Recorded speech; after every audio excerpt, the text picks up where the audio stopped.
स्वास्थ्य सेवाएं पूरी तरीके से उत्तर प्रदेश की खराब हो चुकी। ये पहली घटना नहीं है। समाजवादी पार्टी लगातार इस बात को उठाती रही है कि उत्तर प्रदेश की स्वास्थ्य सेवाएं बिल्कुल खत्म कर दी हैं। जो लोग ये दावा करते थे कि नए नए मेडिकल कॉलेज बनाए, जो मेडिकल कॉलेज चल रहे थे, जो समाजवादी सरकार में शुरू भी हुए थे, उनको भी अगर किसी ने बर्बाद किया तो वो भारतीय जनता पार्टी की सरकार। एक भी जिला अस्पताल इस सरकार ने नहीं ऐसा बनाया है जिसमें गरीब का इलाज हो सके। और ऐसे समय पर जब इमरजेंसी हो, उस समय तो किसी को इलाज मिलता ही नहीं है, और इलाज ना मिलने की वजह से भी बहुत सारे लोग जाते हैं। जब स्वास्थ्य विभाग के मंत्री अपना पॉलिटिकल स्वास्थ्य कैसे बेहतर और उसमें लगे रहेंगे तो विभाग को कौन देखेगा?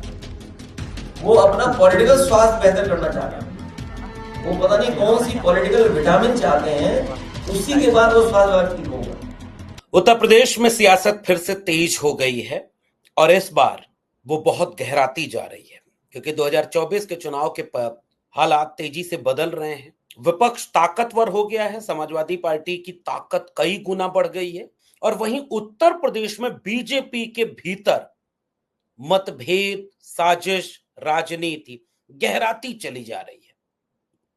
और ऐसा लगता है कि परिस्थितियां योगी आदित्यनाथ के खिलाफ हैं, लेकिन योगी आदित्यनाथ भी अपने खेल में माहिर होने के नाते, साजिश में माहिर होने के नाते इस खेल को और लंबा खींच रहे हैं। और इस बार इशारा किया है अखिलेश यादव ने, जो समाजवादी पार्टी के राष्ट्रीय अध्यक्ष हैं। उन्होंने एक बड़ा रोचक इशारा कर दिया।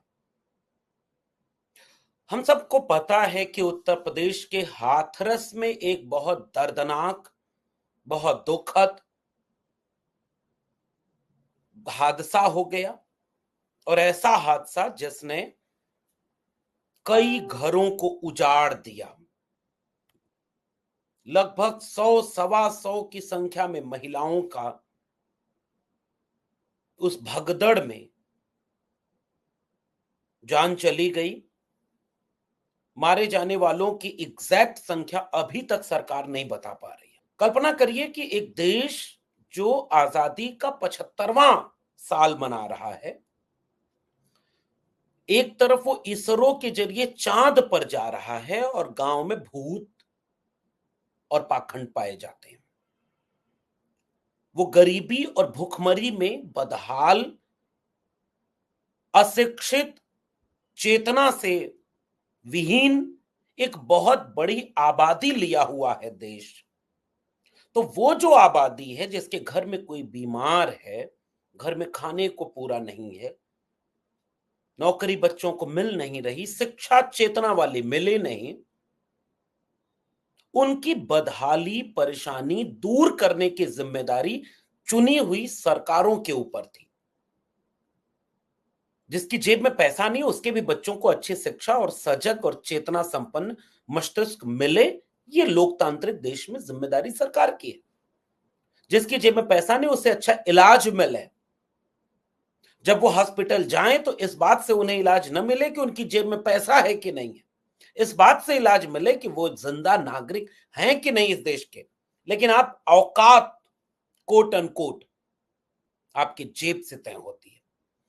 इसलिए अमीरों की दुनिया अलग है साहब। वो भजन करें, भगवान के यहां जाएं, वो लड्डू गोपाल बीमार हैं उनको लेकर के रील्स बना लें, उनको खाना खिलाएं, वो सब कुछ जायज है।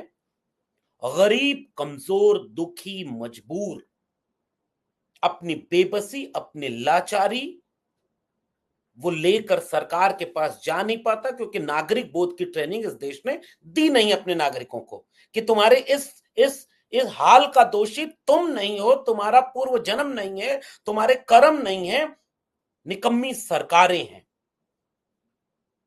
जिनकी जिम्मेदारी है, क्योंकि वही सरकारें लाखों करोड़ों रुपए दे करके कुछ लोगों को दुनिया के अमीरतम आदमी बना रही है और तुम्हें गाजर मूली की तरह पशुवत जीवन जीने पर मजबूर कर रही है। ये चेतना तो मिली नहीं कि एक जन क्रांति हो। तो चेतना है नहीं कि वो सवाल पूछें किससे, वो दोषी अपने आप को मान लेते हैं। बीमारी, बदहाली, कंगाली, भुखमरी और चेतना है नहीं, तो वो सब किसी न किसी बाबा की शरण में चले जाते हैं और बाबाओं का अपना खेल है। तो जो अमीर लोगों के बाबा हैं, जो सत्ताधारी दलों के पक्ष में माहौल बनाते हैं, उन बाबाओं के सब कुछ मिलेगा आपको, एकदम 3 स्टार, 4 स्टार, 5 स्टार। भले ही वो कितना पाखंड बनाए, भले ही झूठ, मजाक, उपहास करें वो बाबा, दिन रात इस देश के विज्ञान और तकनीकी का, सामान्य मानव बोध का उपहास करें, मजाक उड़ाएं, मस्खरी करें।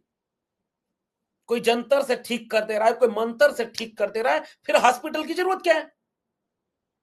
सब कुछ तो बाबाओं के जरिए चल रहा है। हर धर्म में ऐसे पाखंडी लोग मिल भी जाएंगे। लेकिन आपको पता होना चाहिए कि देश में हॉस्पिटल की जरूरत होती है।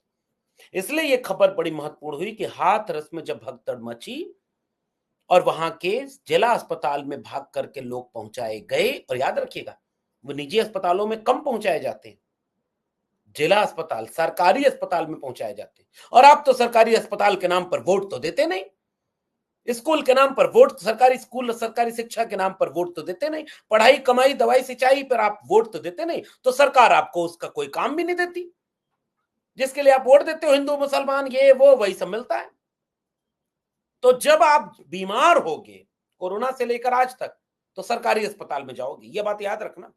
और देश के सबसे बर्बाद हालत में सरकारी स्कूल, सरकारी हॉस्पिटल, सरकारी संस्थाएं, ताकि जब ये बर्बाद होंगी तभी प्राइवेट खुलेगा और उसका व्यवसाय आगे बढ़ेगा। ये साजिश होती है।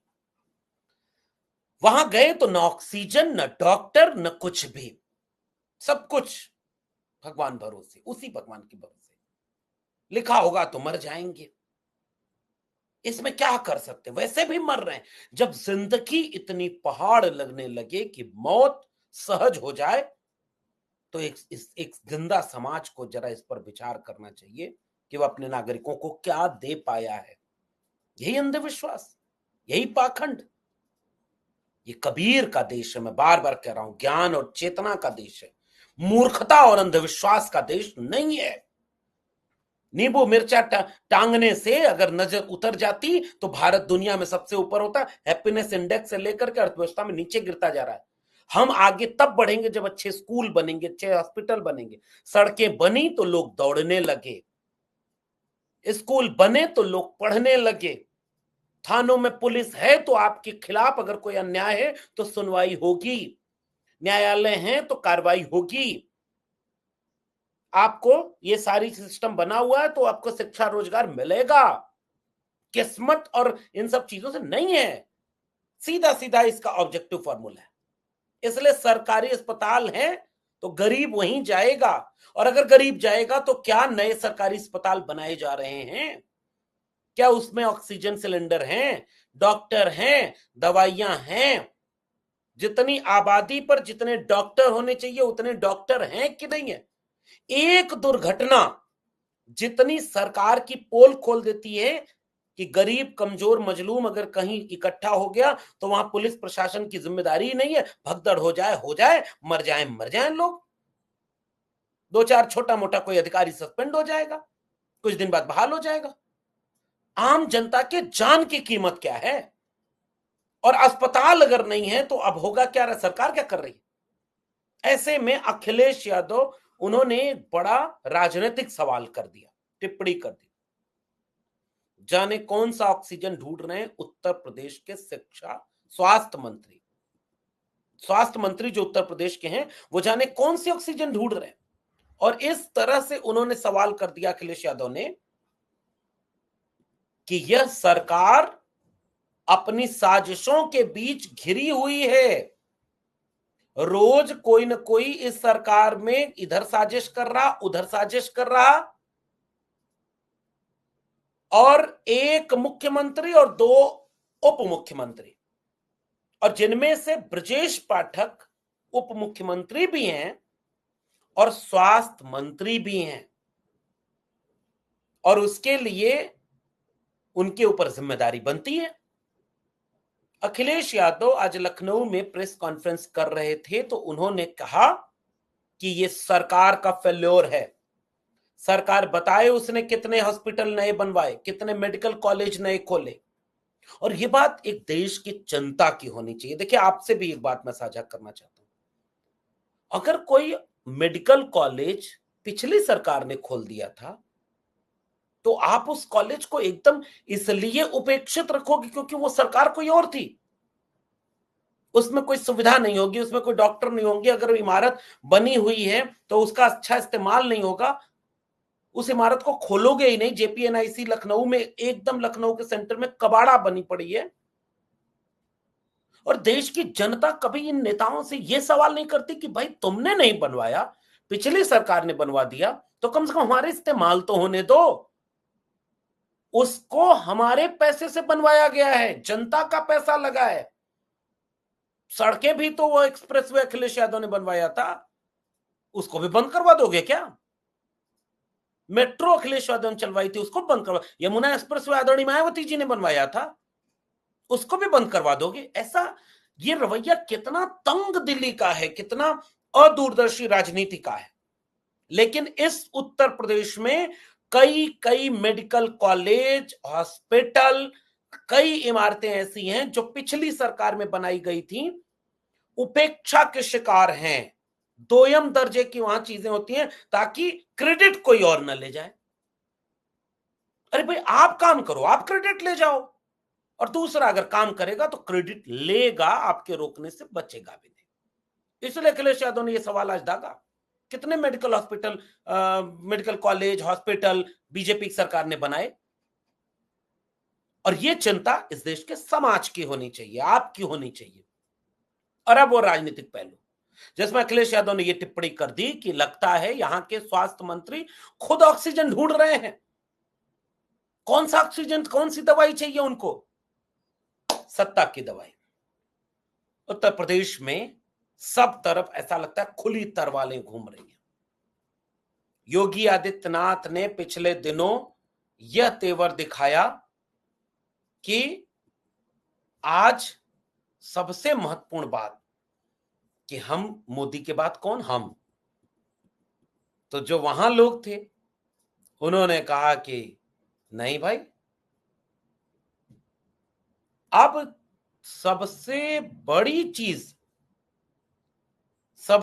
चीज कि वो सारा तेवर जो उन्होंने दिखा दिया कि मोदी के बाद मैं, तो दिल्ली उनसे नाराज हो गई। और जब दिल्ली नाराज हो गई तो दिल्ली उन पर हमलावर है, चुनाव बाद इनको निपटाएंगे। फिर इन्होंने, यूपी वाले ने तैयारी कर ली, उसने आपको चुनाव में निपटाया और ठीक ठाक मदद की, क्योंकि बेईमानी उस तरह से उसने की नहीं जो अपने चुनाव में वो करेंगे। तो उप मुख्यमंत्रियों को इस काम पर लगाया गया कि भाई तुम लोग क्या कर रहे हो। इसलिए अखिलेश यादव आज जब ये इशारा कर रहे थे कि ये जो स्वास्थ्य मंत्री, वो पता नहीं कौन सा ऑक्सीजन ढूंढ रहे हैं, वो सत्ता की कुर्सी का ऑक्सीजन ढूंढ रहे हैं। और उत्तर प्रदेश में रोज ये कवायद चल रही है कि कैसे कुर्सी बदले, कैसे मुख्यमंत्री बदले। अनुप्रिया पटेल चिट्ठी लिख देती हैं, अनुप्रिया पटेल चिट्ठी लिखकर कहती है केंद्र सरकार तो आरक्षण में बहुत अच्छा कर रही है, राज्य सरकार ठीक नहीं कर रही। संजय निषाद मीडिया में सार्वजनिक तौर पर बोल देते हैं कि आरक्षण को जो डील नहीं किया ढंग से, वो नुकसान उठाया, वो चला गया। बीजेपी सरकार को ये देखना होगा। और खुद उनके दोनों डिप्टी सीएम ब्रजेश पाठक और केशव प्रसाद मौर्य, हो सकता है इन दोनों के बीच होड़ चल रही हो, जो अखिलेश यादव ने बहुत राजनीतिक टिप्पणी करके पूरे उत्तर प्रदेश के माहौल को गर्मा दिया। आप आम जनता के स्वास्थ्य सुरक्षा का कोई ध्यान नहीं दे रहे, और आप सबको अपनी अपनी कुर्सी की पड़ी है, अपनी कुर्सी का ऑक्सीजन ढूंढ रहे हैं। पता नहीं कहां जाना चाहते हैं, कौन सी चीज को खोजना चाह रहे हैं। और मुख्यमंत्री ज्यादा दिन वहां से बाहर नहीं निकलेंगे कि कोई उनकी कुर्सी न कब्जा ले, दूसरे कहेगा कोई उनकी कुर्सी न कब्जा ले। और उत्तर प्रदेश में कुर्सी लेके जैसा लग रहा है सब लोग भाग रहे हैं। मुख्यमंत्री शपथ ग्रहण के तुरंत बाद लखनऊ चले गए और दोनों उप मुख्यमंत्री दिल्ली ही बैठे रहे, कई दिन तक दिल्ली रहे। और बीजेपी की सरकार इन सब मामलों में कई स्तर पर बहुत ही निर्मम तरीके से फैसला लेती है।